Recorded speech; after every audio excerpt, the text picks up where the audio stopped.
ഇവാഞ്ചലിയും അനുദിന സുവിശേഷ വിചിന്തനം. മിശിഹായിൽ സ്നേഹമുള്ളവരെ, ഇന്ന് ആണ്ടുവട്ടം 23-ാം വാരം ശനി. തിരുസഭ മാതാവ് നമുക്ക് വിചിന്തനത്തിനായി നൽകിയിരിക്കുക വിശുദ്ധ യോഹന്നാൻ എഴുതിയ സുവിശേഷം 3-ാം അധ്യായം 13 മുതൽ 17 വരെയുള്ള തിരുവചനങ്ങളാണ്. ഇന്ന് തിരുസഭ മാതാവ് വിശുദ്ധ കുരിശിന്റെ പുകഴ്ചയുടെ തിരുനാൾ ആഘോഷിക്കുന്നു. സുവിശേഷത്തിലേക്ക് നമുക്കൊന്ന് കടന്നു വരാം. ദൈവത്തെ ലോകത്തിന് വെളിപ്പെടുത്തിയത് ഈശോമിശിഹാ തന്നെയാണ്.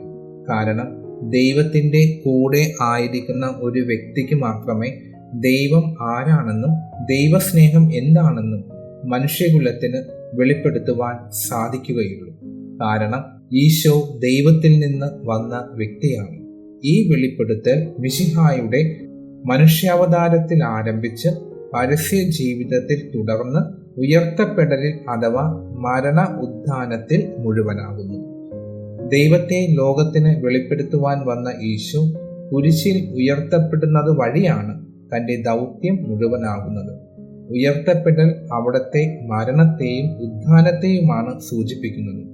അതുകൊണ്ടാണ് ഈ ഉയർത്തപ്പെടലിനെ മോശ മരുഭൂമിയിൽ ഉയർത്തിയ സർപ്പത്തോട് യോഹന്നാൻ ശ്ലീഹ ഉപമിക്കുവാനുള്ള കാരണം. സമാന്തര സുവിശേഷങ്ങളിലെ പീഠാനുഭവ പ്രവചനങ്ങൾക്ക് സമാന്തരമായി യോഹന്നാൻ സുവിശേഷകനും ഈശോയുടെ ഉയർത്തപ്പെടലിനെ പറ്റി 3 തവണ രേഖപ്പെടുത്തിയിട്ടുണ്ട്.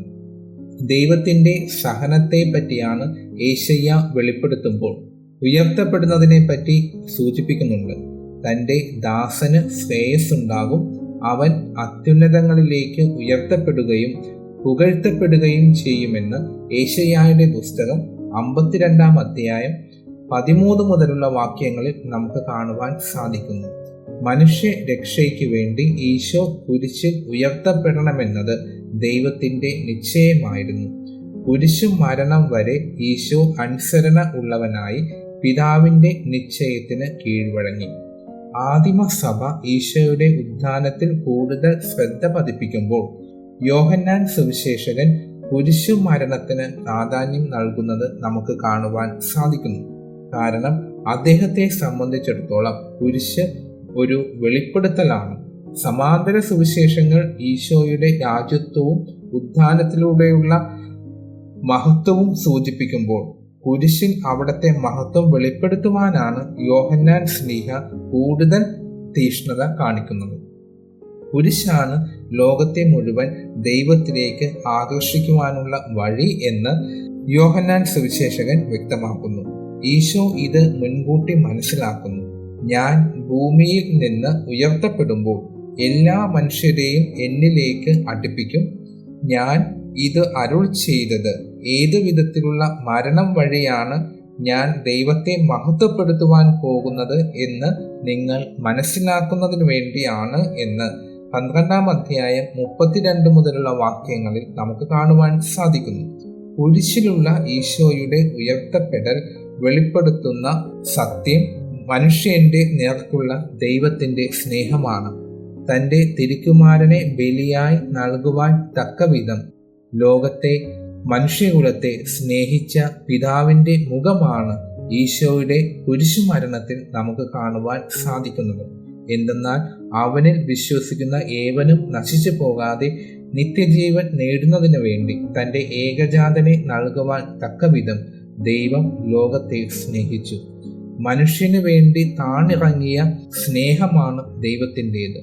ത്യാഗോജ്വലമായ സ്നേഹത്തിലൂടെ അവിടുന്ന് മനുഷ്യനെ വീണ്ടെടുക്കുവാൻ പരിശ്രമിക്കുന്നു. ഇത് മനുഷ്യന്റെ ഏതെങ്കിലും മേന്മ കൊണ്ടോ അവന്റെ പ്രവർത്തനങ്ങൾ കൊണ്ടോ അല്ല, പകരം ദൈവത്തിൻ്റെ സ്നേഹം അവനിലേക്ക് കടന്നു വരുന്നത് കൊണ്ടാണ്.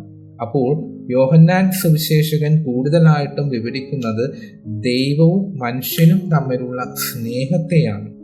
സ്നേഹമുള്ളവരെ, ദൈവത്തിന് മനുഷ്യമക്കളോടുള്ള സ്നേഹം കൂടുതലായി കാണുവാൻ നമുക്ക് കാണുന്നത് ഈശോയുടെ കുരിശു മരണത്തിലാണ്. കാരണം ദൈവം എങ്ങനെയാണ് മനുഷ്യകുലത്തെ സ്നേഹിച്ചത് എന്ന് ഈശോയുടെ മരണത്തിലൂടെ നമുക്ക് കാണുവാൻ സാധിക്കുന്നു. ദൈവം സ്നേഹമായതുകൊണ്ട് നമുക്കും ചെയ്യുവാൻ സാധിക്കുന്നത് ദൈവത്തിൽ നിന്ന് വരുന്ന സ്നേഹം മറ്റുള്ളവരുമായി പങ്കുവയ്ക്കുക എന്ന് തന്നെയാണ്.